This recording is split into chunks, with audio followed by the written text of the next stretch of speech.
Most people assume that if you have no friends, something must be wrong with you. Maybe you're awkward, maybe you're unlikable, maybe you just don't fit in. But what if that's not the full story? What if having no friends isn't always a sign of failure, but the result of how your mind has adapted to the world around you? Psychology reminds us that social lives are deeply influenced by personality, life experiences, emotional safety, and even the environments we grow up in.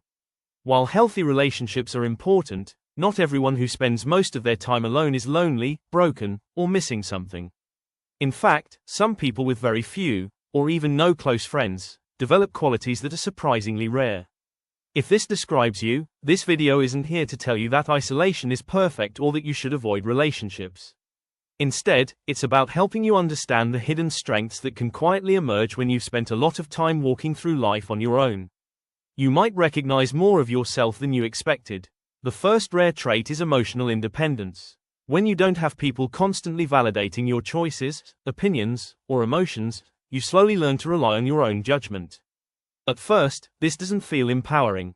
It feels lonely. You wonder if you're making the right decisions because there's nobody to reassure you. But over time, something changes.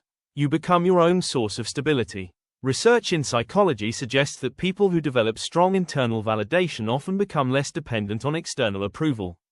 Instead of constantly asking, "What do others think of me?" they begin asking, "Does this feel right to me?" Imagine someone who starts a new hobby alone. No one praises their progress. No one tells them to keep going. Yet they continue because they genuinely enjoy it. That's emotional independence. It's not about rejecting people. It's about discovering that your worth doesn't disappear simply because nobody is watching. This kind of quiet confidence often takes years to build, and many people never fully develop it because they've always depended on others to define who they are. The second rare trait is unusually strong self-awareness. When you spend a lot of time alone, you naturally spend more time with your own thoughts. Sometimes that's uncomfortable. You notice your fears, your regrets, your insecurities. But you also begin to understand yourself in ways that constant social activity rarely allows. Psychology shows that regular self-reflection can improve emotional understanding and personal growth when it's balanced and not overwhelmed by negative thinking. Think about someone who walks home alone every evening. Instead of filling every quiet moment with conversation, they replay the day in their mind. They notice what made them anxious. They recognize what brought them peace. Little by little, they begin understanding the patterns behind their emotions. That awareness becomes incredibly valuable. It helps them make better decisions, set healthier boundaries, and recognize situations that don't align with who they truly are. Many people are surrounded by others but never really meet themselves. Sometimes solitude creates that opportunity. The third rare trait is high sensitivity to authenticity. When your social circle is very small, or non-existent, you often become much more selective about who you allow into your life. You stop chasing popularity. You stop forcing conversations that feel empty. Research indicates that people who value authentic relationships often prioritize quality over quantity in their social connections. This doesn't mean they dislike people. It means they crave something real. Imagine attending a party where everyone seems to be performing a version of themselves. Small talk fills the room. Everyone smiles politely, but it all feels surface level. While others blend in easily, you find yourself longing for one genuine conversation instead of 20 casual ones. That desire for depth isn't a weakness. It's a different way of connecting. It may even explain why you've walked away from friendships that look good from the outside but never felt emotionally safe on the inside. You're not looking for attention. You're looking for honesty. And those two things are very different. The fourth rare trait is resilience built through solitude. When life becomes difficult, many people immediately reach for someone else. A friend, a partner, a family member, and there's absolutely nothing wrong with that. Support is healthy, but if you've gone through long periods without close friends, you've probably learned something else. You've learned how to survive difficult moments alone. Psychological research suggests that overcoming challenges can strengthen resilience, especially when people develop healthy coping strategies along the way.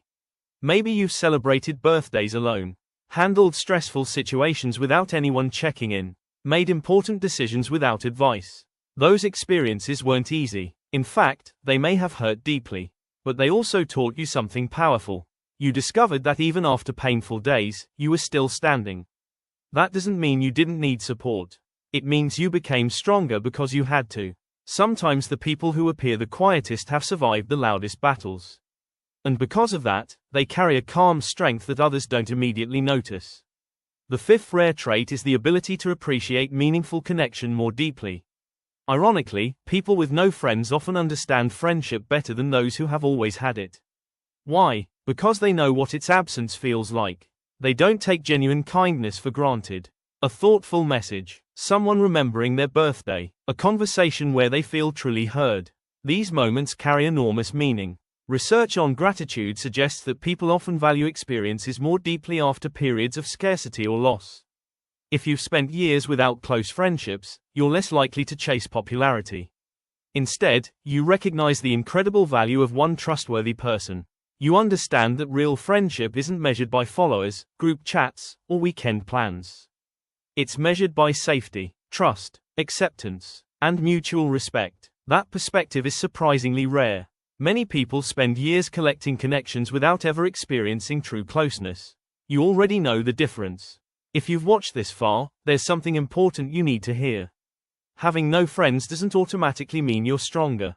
And it doesn't automatically mean you're happier. Humans are naturally wired for connection, and healthy relationships matter. If loneliness has been painful for you, your feelings are valid. You deserve people who see you, respect you, and make you feel accepted without asking you to become someone else. But until those people arrive, don't confuse your current situation with your identity. You are not the person with no friends. You are someone with experiences that have shaped you in ways others may never fully understand. Some of those experiences have left scars. Others have quietly created strengths. Strengths like emotional independence, deep self-awareness, a desire for authenticity, resilience, and the ability to truly appreciate meaningful human connection. The world often celebrates people with the biggest social circles.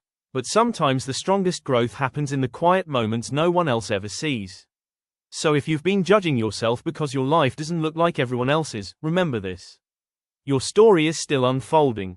Your value has never depended on the number of people in your contacts list. And one meaningful connection can change your life far more than 100 shallow ones ever could. If this video helped you understand yourself a little better, subscribe for more psychology insights that reveal the hidden strengths behind everyday experiences. And before you go, ask yourself one simple question. Have you been measuring your worth by the number of people around you, or by the person you've become because of the journey you've survived? In the comments below, let us know other psychology concepts you want us to cover. We will be happy to create videos based on your interests. We will also be happy to have a conversation with you in the comments, and feel free to share anything on your mind. Thank you so much for tuning in today. Have a great day.